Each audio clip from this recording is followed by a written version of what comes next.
Hi everyone, welcome back to my YouTube channel. ಇವತ್ತು ನಾನು ನಿಮಗೆ ಇನ್ಸ್ಟೆಂಟಾಗಿ ದೋಸೆನ ಹೇಗೆ ಮಾಡ್ಕೋಬೋದು ಅಂತ ತೋರಿಸ್ತಿದ್ದೀನಿ. ಇದಕ್ಕೆ ಅಕ್ಕಿ ಬೇಡ, ಉದ್ದಿನ ಬೇಳೆ ಬೇಡ, ರಾತ್ರಿ ಇಡೀ ನೆನೆಸಿಡೋದು ಬೇಡ. ಇನ್ಸ್ಟೆಂಟಾಗಿ ಹೇಗೆ ಇದನ್ನು ಮಾಡ್ಬೋದು ಅಂತ ತೋರಿಸ್ತಾ ಇದ್ದೀನಿ, ಬನ್ನಿ.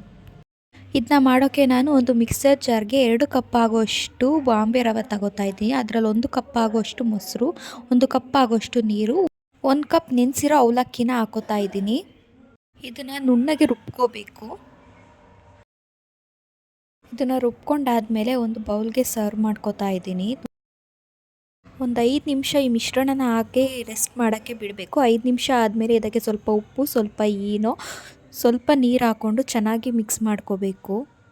ನೆಕ್ಸ್ಟು ಒಂದು ಸ್ಟವ್ ಮೇಲೆ ಒಂದು ತವಾ ಇಟ್ಬಿಟ್ಟು ಸೆಟ್ ದೋಸೆ ಥರ ಹಾಕೋಬೇಕು. ಇದನ್ನು ಬಡಿಬಾರ್ದು, ಸೆಟ್ ದೋಸೆ ಥರನೇ ಹಾಕ್ಕೊಂಡ್ರೆ ತುಂಬ ಚೆನ್ನಾಗಿ ಬರುತ್ತೆ. ಅದಕ್ಕೆ ಸ್ವಲ್ಪ ಎಣ್ಣೆ ಹಾಕೋತಿದ್ದೀನಿ. ನೀವು ನೋಡ್ತಿರ್ಬೋದು, ತುಂಬಾ ಚೆನ್ನಾಗಿ ಬಂದಿದೆ. ಎಲ್ಲ ಅರ್ಧೋಗೋದು ಏನೂ ಆಗಿಲ್ಲ, ತುಂಬಾ ಚೆನ್ನಾಗಿ ಬಂದಿದೆ. ನೋಡೋಕ್ಕೂ ತುಂಬ ಚೆನ್ನಾಗಿ ಕಾಣಿಸ್ತಿದೆ. ಬೆಳಗ್ಗೆ ತಿಂಡಿ ಮಾಡ್ಕೊಳಕ್ಕಾಗದೇ ಇದ್ದಾಗ ಈ ಥರ ಸೆಟ್ ದೋಸೆ ಮಾಡ್ಕೋಬೋದು ಇನ್ಸ್ಟೆಂಟಾಗಿ.